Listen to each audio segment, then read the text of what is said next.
Hello, welcome to History 1301. This is U.S. history up to 1877. My name is Alfonso R. Lopez, and I will be your instructor for this course this semester. Now, what we're going to be doing in this video presentation is to go over the syllabus, and in that way we're going to cover all the major areas of this course, the major components in terms of the requirements, the textbook, for example, the course content, what we're going to cover, the topics or the themes, and so on. Also, the method of instruction, how you're going to be learning all this material that I will be explaining in the course content, and also exams, how the exams are going to be structured, how you're going to prepare for them, and also again providing tips for the things to avoid in the exams, and also tips for excelling as well in the exam as well. And we'll talk about assignments. There will be extra credit assignments for those that want to increase their points in their tests. And there's one major assignment that is due at the end of the semester. It's called the Study Questions Report. I'll talk about that as well. So all of that, it will be explained in this video presentation, and it's very important that you review this material entirely because in that way you're going to be very well informed about, for example, how to navigate this course on Blackboard, how to identify the major links and components of the course, and also for excelling as well in this course. Not just passing, but you want to excel as well. Okay? So let's now turn our attention to Blackboard. This is going to be the main platform that we're going to be using for this course. And as you open the Blackboard page, this is what you will see. I already sent an announcement. That was Sunday night, actually. So I indicated that Tuesday I will be uploading this video presentation for you to review. And by Thursday, we're going to actually start the very first lecture of the semester. I will explain how this is all going to be formatted, okay, along the way. But as you open up this page, you'll see that on the left, there's a column of links, and those are the major links for this course. On the very top, you're going to find a link titled Syllabus. If you click on the syllabus link, it will take you to the syllabus page. So I made sure that students will have easy access to the syllabus by just clicking on that link and then just reading the entire syllabus there.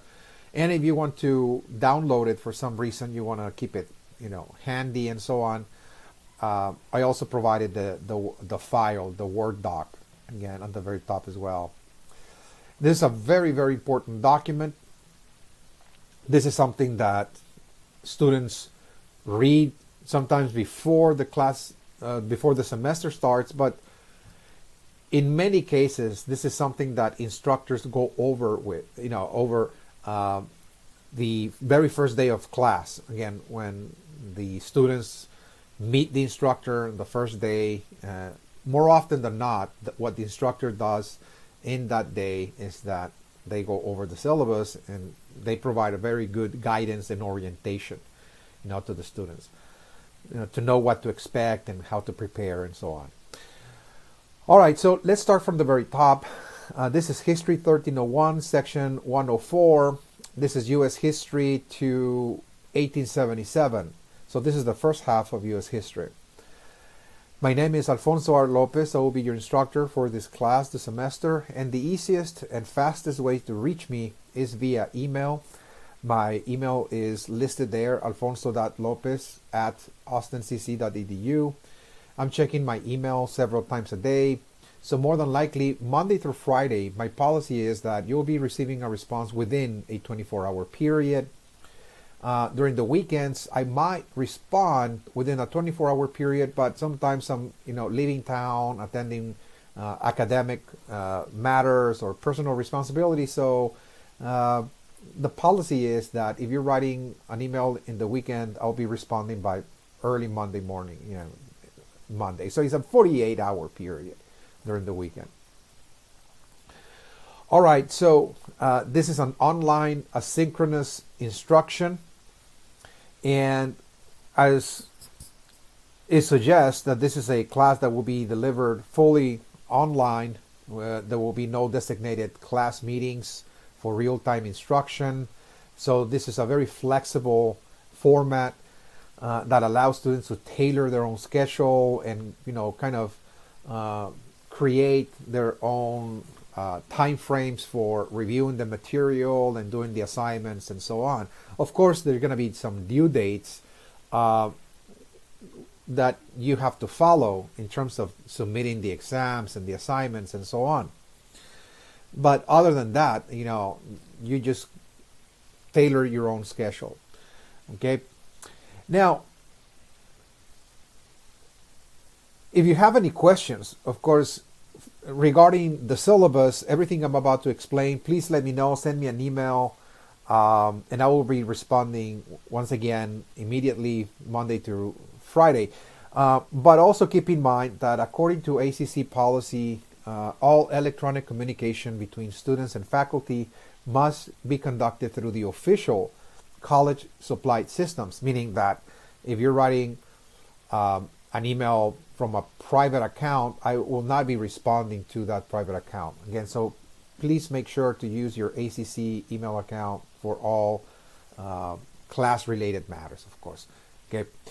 All right. So in terms of requirement, there's one required textbook for this class, and this is the textbook. Okay, right here by Michael Sharer and other scholars.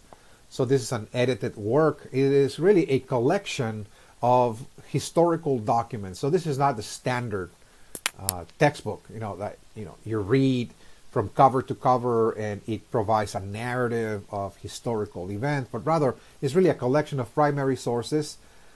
Those are actually documents produced by very important historical figures in U.S. history up to 1877. And the reason why you're going to need this book is because this book is required to complete the assignment that is due at the end of the semester on April 25th. So this is why you're going to need this book. Okay, it's only about $20, maybe a $25 or so investment in terms of textbook for this course. Where to get it? Well, as far as I know, this is a text that the ACC bookstore at Highland campus carries. So this is for sure, the Highland campus carries this textbook. So you might want to maybe call them before you make a trip there just to make sure that they still have copies, because for some reason the bookstores return books more or less at midpoint in the semester, around March, mid-March, thereabouts, maybe after spring break.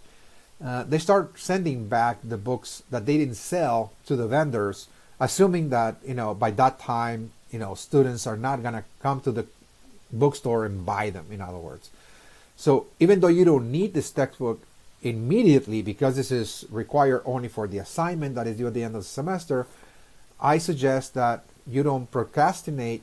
Try to get it as soon as possible, because if you wait long enough, it's not going to be there. It's not going to be available at the bookstore, and they're going to then need to find it or buy it from an online vendor like Barnes & Noble or Amazon, etc. Again, which might take about a week to get. So I highly recommend to buy it within the next 2 or 3 weeks. That will be great. You'll be safe by getting it. by getting it sooner rather than later. All right. Okay, so I'll talk more about the textbook once we get into that section of the course assignment. Okay, so once we get there, I will discuss this more fully. Now, in terms of the course description or the course content, what you're going to be learning in this class is really U.S. history up to 1877, and that means that we cover a great deal of history, many centuries, as opposed to the second part of U.S. history that covers, from 1877 to the present. Here, we take a glance at ancient history. We start in the ancient world. And we start by looking at the different cultures and civilizations that were integral in the formation of the United States. And so we start with the Native American societies and civilizations. This is going to be really the first topic of the semester, Native American culture, history, and religion, up to 1492. Looking at the major developments, in the Americas, the cultures, the different societies, ethnic groups, and the highly advanced civilizations as well. Then we shift to Europe, and we also look at the ancient world all the way to the age of discovery and the age of conquest in Europe. So we take a glance at European civilization, the forerunners of Europe, meaning very briefly, again, this is a survey, so we look at the ancient Greeks, at the ancient Romans, and how they were the mother cultures of Europe. We look at the Middle Ages in Europe, and then eventually the age of discovery, when Europeans began to move out of the European continent, particularly searching for trading networks. We see the emergence of long distance trade around the 12 and 1300s in Europe, which led the Europeans to really develop networks and links to the outside, whether that was with Africa or the Middle East or India and so on. We see the development of that international trading network, which was really key for the age of discovery and the age of conquest. The Europeans are embarked upon this need to explore bodies of water, new lands, new territories, not just for the sake of doing that, but rather because they're trying to increase the pace of trade. And so they develop navigation systems, better vessels, for example, ships, wind-powered, and they're beginning to explore the Atlantic Ocean. They're trying to find networks all the way to Asia to tap into the spices of Asia and the silks. And that led, of course, to the discovery of America by Christopher Columbus, who was really searching for a shortcut to Asia by navigating westward. So in 1492, we see the discovery of America by Europeans. And this really produced a series of changes both in Europe and also in America as well, as two civilizations or two groups, if you will, are encountering for the first time one another. And this is going to lead to what is called the Age of Encounters. This is something we're going to be exploring very closely as well. Europeans are also arriving to West Africa as well, so there are encounters with the West African societies, and Europeans eventually are reaching India by the late 1400s, early 1500s, and we see also that encounter as well. That led, of course, not only to encounters, but also to clashes, of course, between different groups, different civilizations. In this case, the Spanish are clashing with the Native American empires, the Aztec and the Inca, and we're going to cover that, the Spanish conquest of the Aztec Empire and the Inca Empire in the early 1500s. We also look at early colonization, the process by which Europeans, after the discovery of America, are now set to coming to the New World, the American continent, and begin to not only explore it, but also to establish a different, system of trading outpost. Eventually, they're going to be establishing colonies and settlements across the Americas, and we're going to look at very closely that process that started with the Spanish colonizing parts of the New World, followed by the Portuguese, then followed by the French, Dutch, and English in North America, the establishment of the very first colonial outpost, early colonization. So again, we start with that. This is going to be pretty much the opening segment of the course, which is going to take about 5 weeks to cover. Okay, the first part of the course. Then we move into the colonial period per se. Again, now we're moving into the colonial history. We look at the formation of the 13 colonies of North America by Great Britain, and we look at the development of the 13 colonies socially, economically, culturally, politically, and so on. And some of the issues that we're going to be exploring there is really, for example, the influence that different ethnic groups had on the shaping of colonial society in the 13 colonies. For example, one of those groups that we're going to be exploring rather closely will be the African slaves. Again, we're going to look at the slave trade in this case, the African slave trade.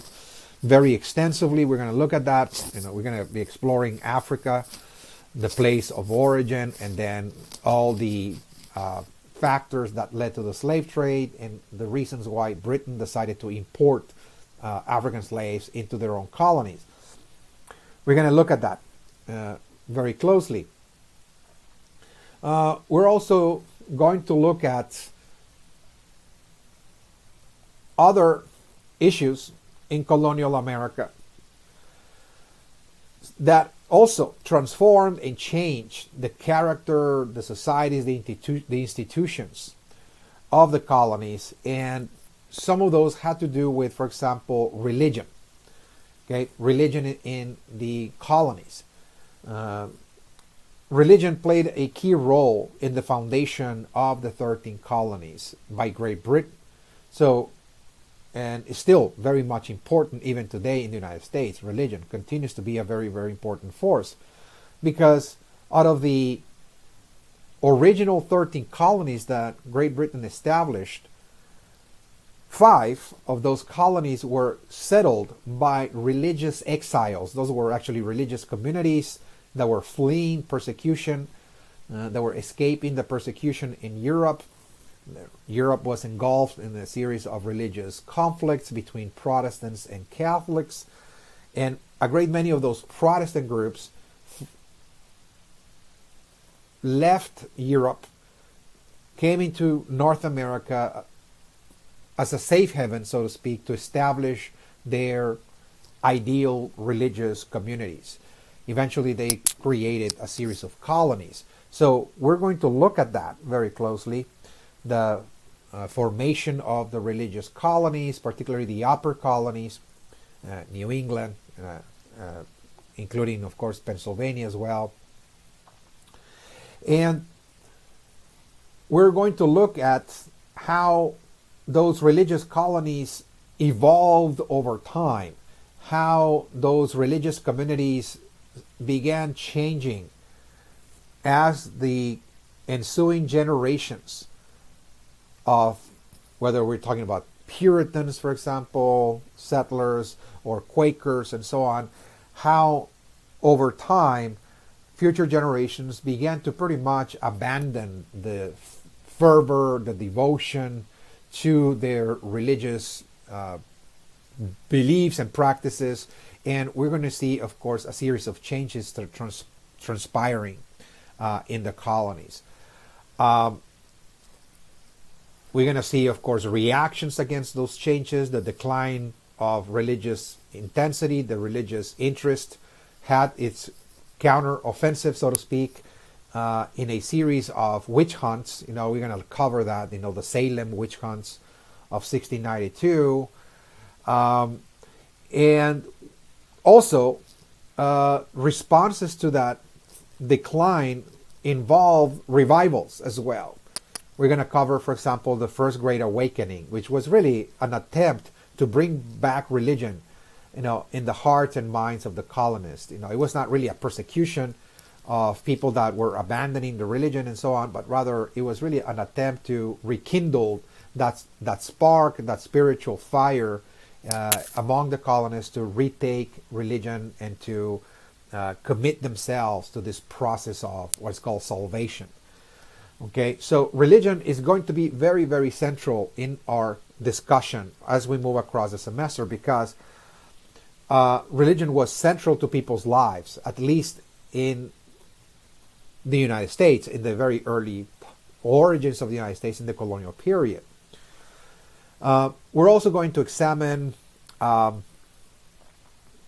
change, in the colonies in terms of Native Americans converting to Christianity, or in many cases rejecting Christianity, Native Americans embracing certain aspects of European culture and transforming their own Native American cultures in the process, and also the conversion of the African slaves to Christianity. Again, we're going to also look at that very closely as well.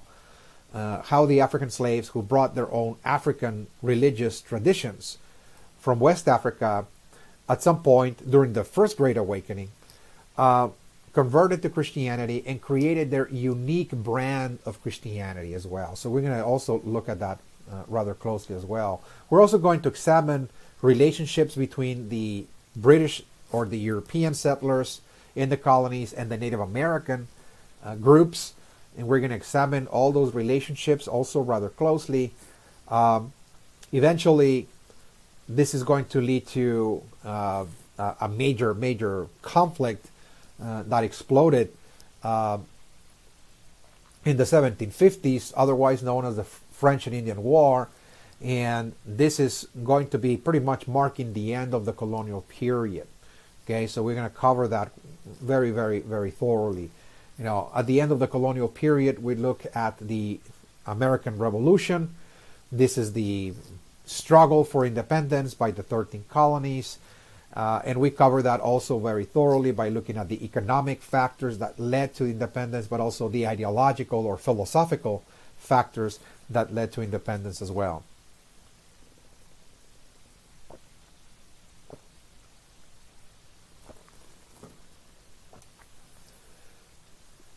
Then we're moving into the national period. And the national period, we're going to cover the formation of the United States. After independence, we're going to see the 13 colonies now are transformed into 13 independent states.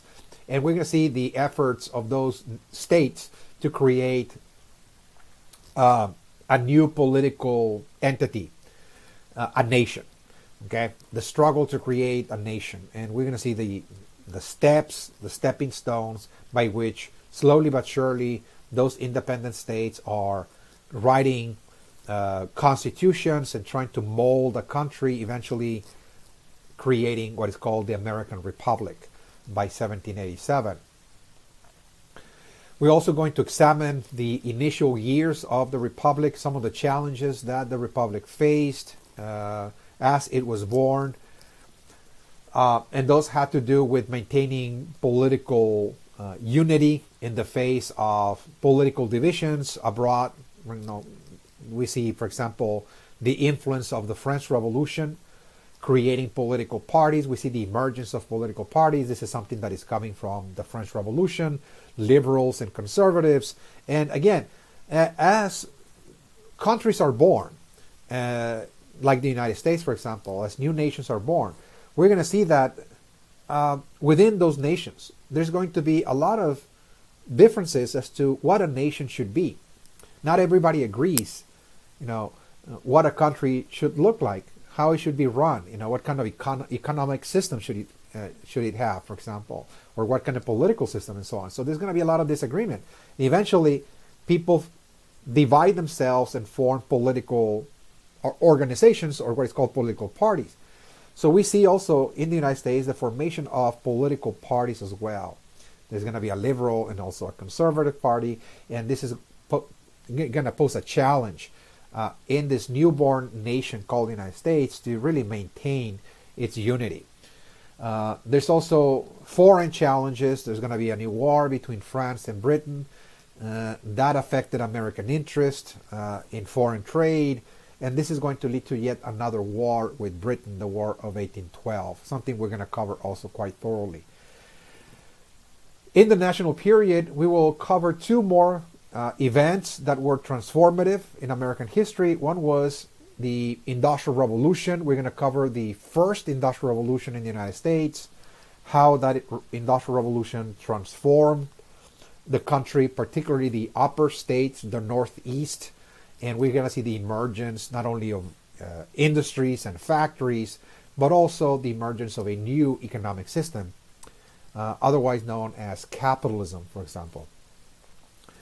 Capitalism introduced a new system of labor called wage labor. People are hired to do jobs in industries or companies or enterprises. They're paid wages or salaries, and this is again going to change the life of Americans.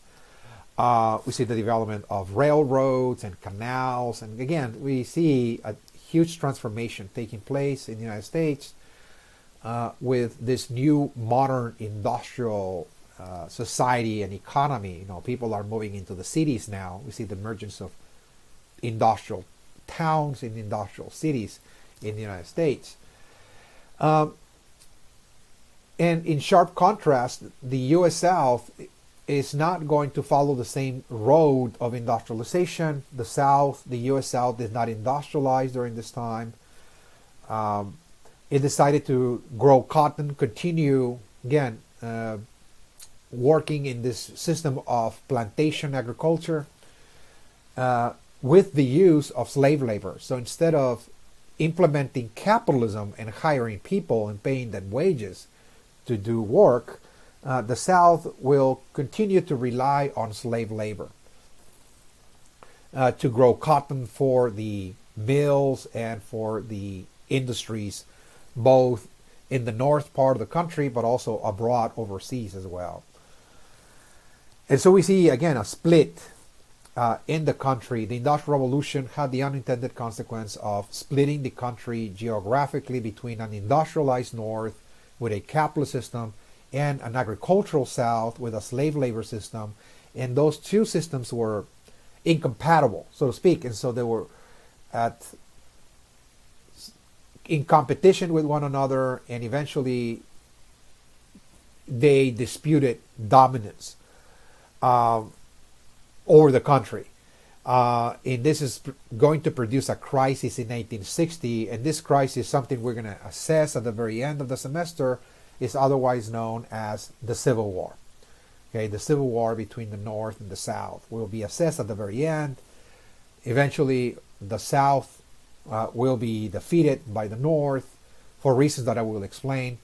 And by 1865, we see the process of Reconstruction. This is the last part of the semester is going to deal with the rebuilding of the country from the ashes of the Civil War. Okay? All right, so this is what we're going to cover. I just synthesized in the past 15, 20 minutes everything that you're going to learn throughout the entire semester. Okay? Now, before we move forward,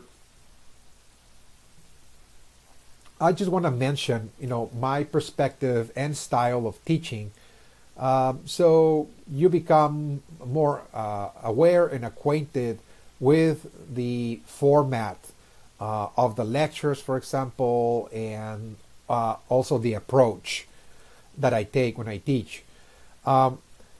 So, every history instructor, professor, in the United States, in the world at large, teaches history very, very differently. Even though they're teaching the same course, no two professors teach the same course exactly the same way. Okay, for many reasons. Every instructor has different specialties, different areas of interest, different strengths, and so on. They use different theories, and so you're getting not only different perspectives of history, but you're also obtaining very unique and very distinct, set of ideas and information that the instructor has read or gathered along the way, in their own academic journey. Some take more of a political approach, others economic. They just talk about economics, for example. Others talk about culture and so on. And so what I try to do in my classes is really talk about everything. In other words, it's not just prefer or superimpose, for example, political history over everything else, or economics, which is really important. Again, I'm not denying the importance of political history and economic history. I mean, they have to be integrated. But besides politics and economics, I find that it's also important to integrate other issues, other areas of human life. That life is not just about politics and economics. Again, when you look at ordinary people, a great many of the masses are not really engaged politically, let us just say, or they're not very active, organizing political events or meetings or rallies. Again, yeah, some people attend those, but the vast majority of people are carrying out their lives in private, and they're really living in the world, experiencing the world very differently from, let's say, those that are involved in politics or are handling the economy. So this is what I'm trying to get at, that we also need to integrate what is called social history and cultural history. Look at society. What is society like? What kind of groups do we find in society? Just identify them and try to understand them. How they live. What kind of activities are important to them. What kind of work they conduct on a day-to-day basis. What is their religion like? Religion is not really an exotic area to study, but is central, because in many cases religion is really the main lens from which people experience the world. That's their beliefs, their central, their most fundamental beliefs about what reality is really informed by religious doctrines, by religious beliefs, by religious ideas. It really becomes a filter or a lens of reality. Okay, so it is very, very important to study religion. What people believe. What kind of rituals do they practice? Why do they practice them? What kind of gods do they believe in, and so on and so forth. All of that. So we are going to take a dive very deep into people's psyche. In other words, this is not just going to be studying what people do in the outside, externally, in the material world, which is important, but also understand what is really going on in people's minds as well. Okay, how people see the world. We have to see the world through people's eyes as much as possible. And this is fundamental, because otherwise we're not going to understand history. Because history is really the study of human beings. Okay, it's not just memorizing dates and names. It's not, that's not history. History is really understanding human beings, understanding the reasons that led them to conduct certain actions, understand their behavior, for example, understand their deeds, their motivations, their aspirations, their fears, and so on. It's really understanding that. And if we're not doing that, if we're not really understanding people from the inside out, we're not really studying history. Okay, that's very important for me. Okay, so you'll see that I'm really taking a dive into people's minds, and I'm really psychoanalyzing people as much as possible. And I'm actually looking at their rituals, their ideas, their beliefs about reality and the afterworld, for example, and gods and goddesses and spirits, and all of that. Again, for me, it's extremely important to understand human beings. Okay, so this is something that you're going to notice as you know, as you move across the lectures. You know, you're going to notice that there's going to be a very strong focus and emphasis on, let's say, psychology. You know, using psychology as an outside field to enrich my understanding of history. I also use religious studies, I use cultural studies, I use political science, I use philosophy, I use religious studies as well. You know, so it's not just history. I also borrow, again, elements from a multiplicity of different fields, you know, to become more analytical. Okay, we're going to, across the semester, across the lectures, place a special attention to the role of ideas, once again, whether those are religious or scientific ideas. Again, so it's not just religion, it's also science. Again, science is also a way to experience the world, to interpret it, and so on. We're also going to place special attention on technology, the role of technology creating change in the world. Every time people discover or innovate a new tool, a new technology, human societies change very drastically. We're going to be also looking at technological innovation, and also the environment. Okay, you'll notice also that in the analysis, I also take into account the environment, because the environment is not just the stage where people are playing, or human beings are playing dramas, but rather nature or the environment changes the stage as well. The stage, the landscape, is not permanent. Okay, it's not fixed. The environment is subject to cyclical changes. Okay, it's constantly in flux. So every time the environment changes, human societies are forced to change as well. Okay, people are forced to migrate from one place to another because of environmental or climatic change, and that generates not only movement of people, but also encounters between peoples, and also frictions and war. Of course, you know, as people are trying to migrate to other areas, there's going to be, of course, frictions and wars as well produced. All right. So, at any rate, now, what is going to be the mode of learning? How are you going to be learning all this material? Okay. So, as I explained at the beginning of this video presentation, the way you're going to be learning this material is through a series of video lectures that are already recorded, they're already available on Blackboard, and they're identical to this video presentation. You know, you're going to be able to see the instructor, you'll be able to see the lecture outlines, which contain bullet points and key concepts and maps and photographs and so on, and they're identical to the kind of lectures that I provide in an in-person format, in-person class format. Okay, they span for about an hour and 20 minutes, give and take, and your responsibility is to watch 2 video lectures per week.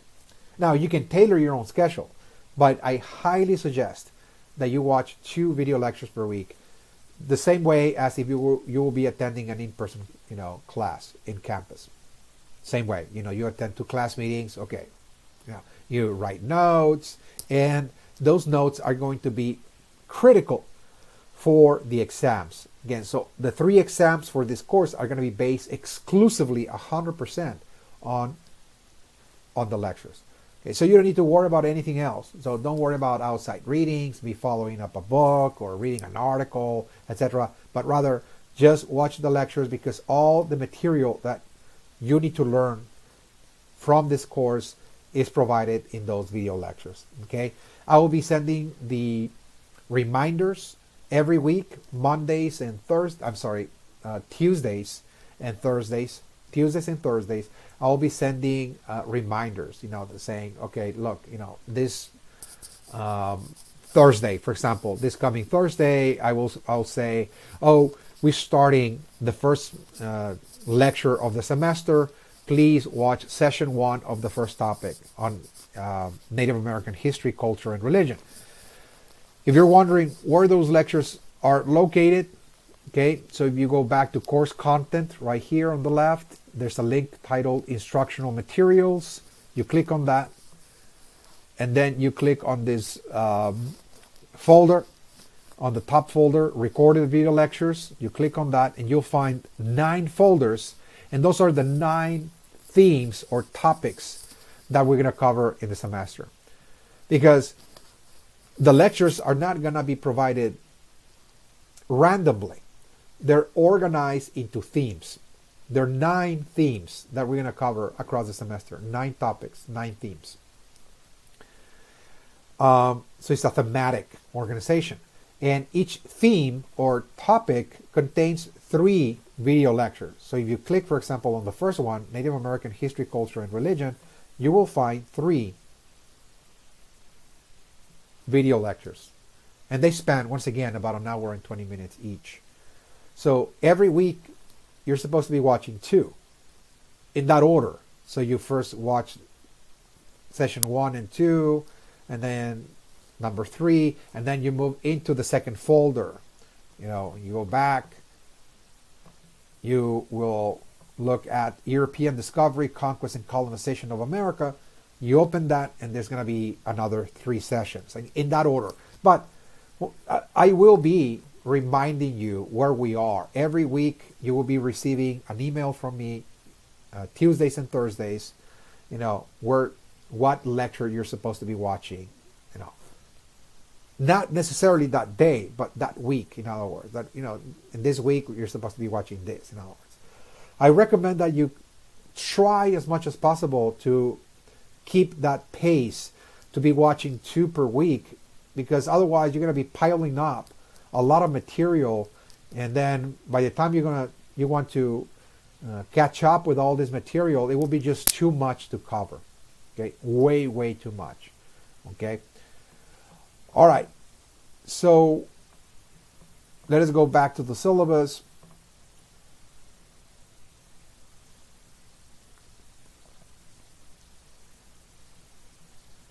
And you know, it's very interesting to note here that one of the reasons that I don't use a textbook, in other words, that I don't assign a textbook for you to follow along the lecture, is just because my lectures do not come from a single source. In other words, I don't just read a chapter from a textbook and then I'm just reciting it back to you. And then you have this textbook for you to kind of follow along, because that would be totally redundant. You know, I'm actually just telling you what the book says, and then you have the book. So again, you know, it's totally unnecessary. So my lectures come from a multiplicity of sources. You know, books I read over the entire time span of my academic journey. You know, started about 25, 30 years ago. Okay, so you know, I read a multiplicity of books, not only on history, but also on science and philosophy, political science, for example, culture, religion, you know, in so many different areas. And I also have read not only books about U.S. history, but also Latin America, and Europe, Africa, the Middle East, and the like. Again, so what I've done in this case is that I have assembled lectures that stem from a multiplicity, from a wide array of different sources. Okay, they don't come from a single source. So I have not yet found a book that will guide you to my lectures, because once again, it's just a composite of so many very diverse different kinds of sources. In other words, this is one of the reasons.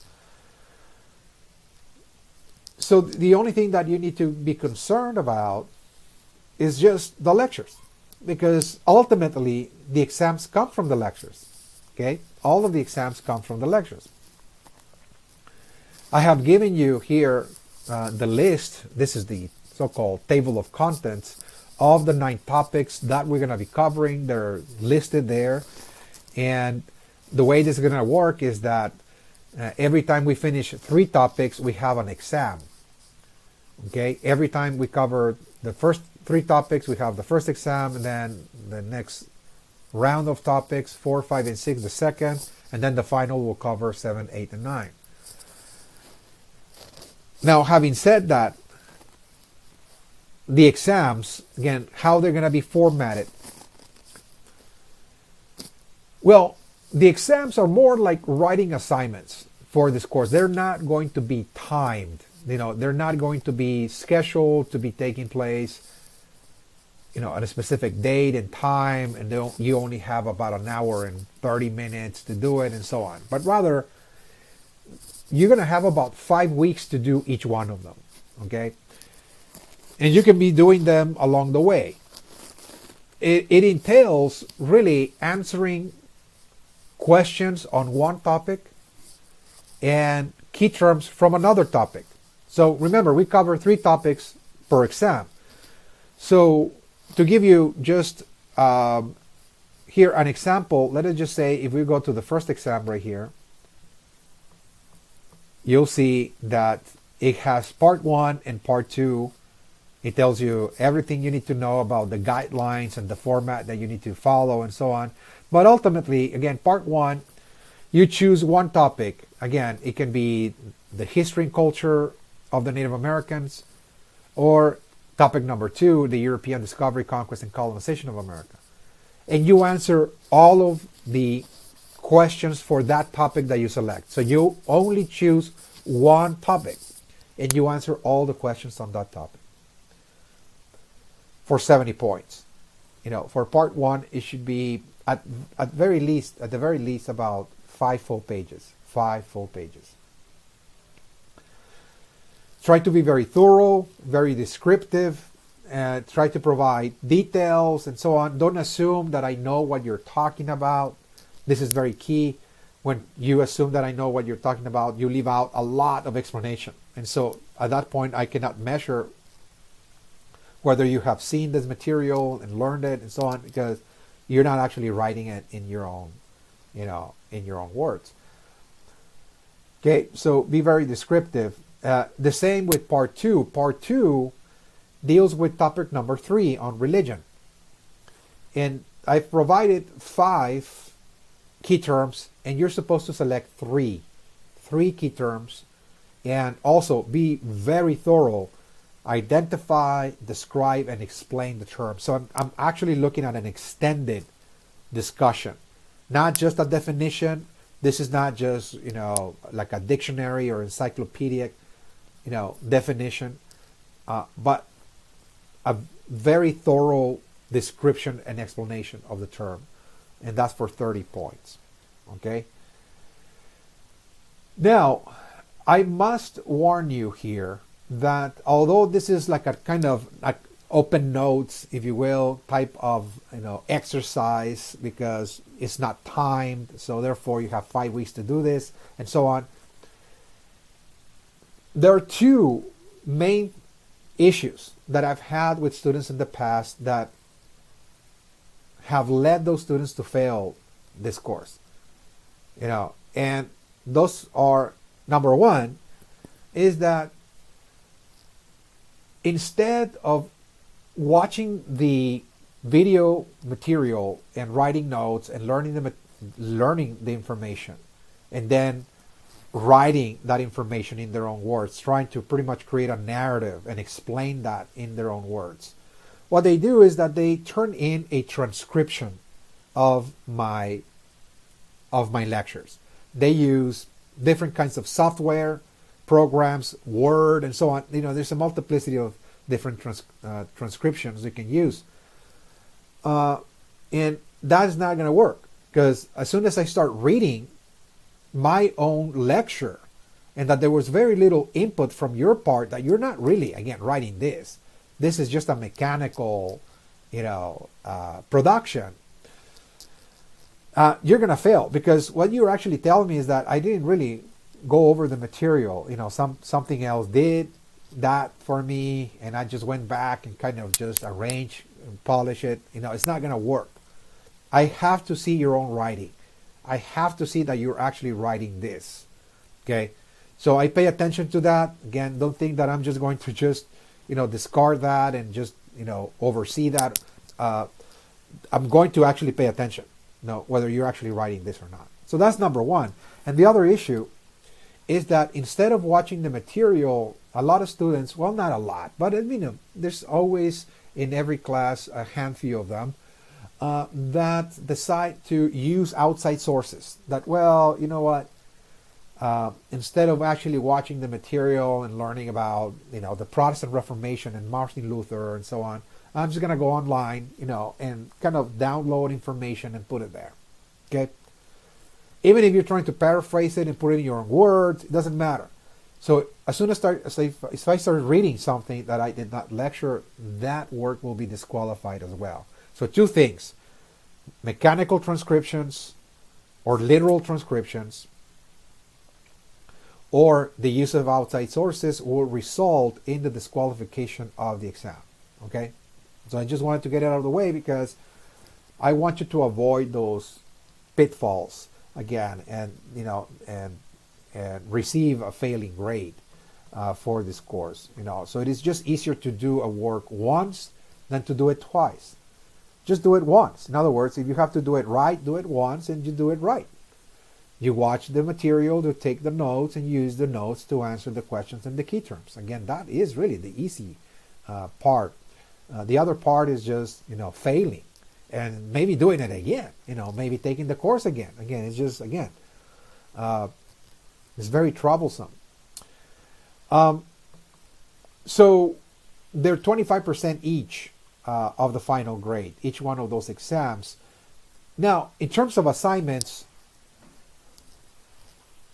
there are extra credit opportunities for those that wish to add points to their exams grades. Again, those are not mandatory, those are optional. They're already posted on Blackboard under course assignments. You can find that link again in under course content. There's a link titled course assignments, and all the assignments for this course are listed here. The exams and the report, the extra credits, they're all listed here. So the extra credits are available to all. They're not limited to just certain students. Everybody's entitled to do so, to do them.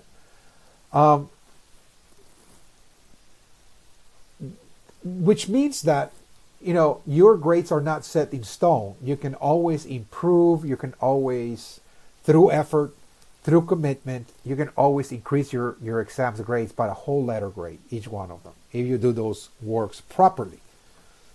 Okay, that's very important. Now, before we move forward, there is a piece of technical information here, and that is that you have until April 22nd to withdraw from this course, which is plenty of time. Because otherwise, if you fail to withdraw from this course by that due date, your name will stay in this course in the class roster, and you will receive whatever grade you earned. So even if you did not submit any work across the semester, I'm not going to withdraw you. If you're just not doing the work, well, I don't know what's going on unless you tell me. But if you don't withdraw by that due date, you will receive an F. Again, because I will have no grade. In other words, I will have absolutely no grades for you. Okay, so that will affect, of course, your GPA and financial aid, etc. All of that. But if, before you make that decision to withdraw, talk to me. Send me an email if you're struggling for some personal matters, etc. Before you make that decision, if you think you can pass, if you think you can finish everything in time, just talk to me before you make a final decision. Okay, and we can perhaps work something out. Maybe an extension of sorts, etc. If you're really going through an emergency, it can be medical or etc. Again, I'm very flexible. I'm willing to work with students again that are struggling and that really have real emergencies going on. In other words, okay. All right. So as I said, there will be one major course assignment, and that is the study questions report. Okay, so this is where you're going to need this book. Now, it's really a thin booklet, by the way. Okay, it's about 190 pages. And what I've done is that I crafted an assignment that entails reading 10 documents from this work. So I selected 10 documents from this book for you to read. They're short reads. Each document is about 3 pages in length, give and take. And you answer some questions on that document. Okay? The guidelines are all here. You can, follow them, and it will provide very good guidance again for conducting this, for carrying out this assignment. Now, the format, in simple terms, what I expect is that you write the title of the document on the very top. Again, for example, the first document here is called Swimmer as Told to James McCooney, Origin of Disease and Medicine. Okay, so you write that on top of the page, and then you follow what is called a question and answer format. Question and answer. You write the question and then the answer. Question and answer. And then as you move into a new document, you move into a whole new page, and on top of the page, you write the following name or title of the next document, and so on. Again, you follow that format. As a whole, this must be 10 pages in length, double spaced, with a cover page, page numbered, and so on, and is supposed to be uploaded on Blackboard by April 25th. Okay, so you have the entire semester, literally, again, to do this. And this is 25% of your final grade, so this is a very, very important assignment. And what I've seen in the past is that some students do very well in the exams, but for some reason, they just didn't submit, the report, so they end up, with a somewhat low grade at the end. Even though they aced some of their exams and so on, they end up with a C at the end just because, they have a 0 on the study questions report. So there are 4 major assignments: first, second, final exams, 25% each, and the study questions report is 25% each as well. If you also consider the extra credit assignments, well, you do have opportunities to increase your grades considerably. And also, another thing that I take into account is progress and effort. When I'm calculating grades at the end of the semester, I'm looking at each student individually, and I'm looking at their grades, whether they were progressing, moving upward or downward. So if you were moving upward from the first and second and third exams, and then you submitted 1 extra credit assignment, but still, and at the very end of the day, you ended up with an 88.75. But I see great effort, I see progress. That effort and progress will be rewarded. Okay, I'll give you the final push, and I'll give you the A. Okay, only and only, again, if I see progress in your grades and effort. Okay, so your grades are not set in stone. There are other factors that also influence your grading. Okay, now at the end you have, of course, a week by week tentative course schedule, what we're covering each week, the topics, the videos that you're supposed to be watching, and so on each week. And then when we have the first exam. The first exam is on the 22nd of February. And then we move into part 2. We cover 3 more topics. And then we have another exam on April the 2nd. And then we move into part 3. And then we'll have our study questions report due on April 25th. And our final exam will be due on May the 9th. all of those works must be submitted here in this section where you say submit work. There's a link already available for first, second, final exam, study questions report, and the extra credits. Okay? Everything is submitted there by their due date. Okay? So this is all I have for you. I hope this was helpful for you to identify the major areas, components, requirements of this course, the major links where you can find the instruction and the assignments, where you're supposed to upload them, and so on. And once again, my best recommendation is just focus on the lectures. The lectures provide all the material, all the instruction that you need for this class. Okay? Write plenty of notes and use that material to write the questions and the key terms for each exam. Okay? So, this is all I have for you. If you have any questions, please let me know. Send me an email and I will get back to you as soon as I can within a 24-hour period, Monday through Friday. Once again, my name is Alfonso R. Lopez. I will be your instructor for this class, and I'll see you then tomorrow when I send you this video. Thank you.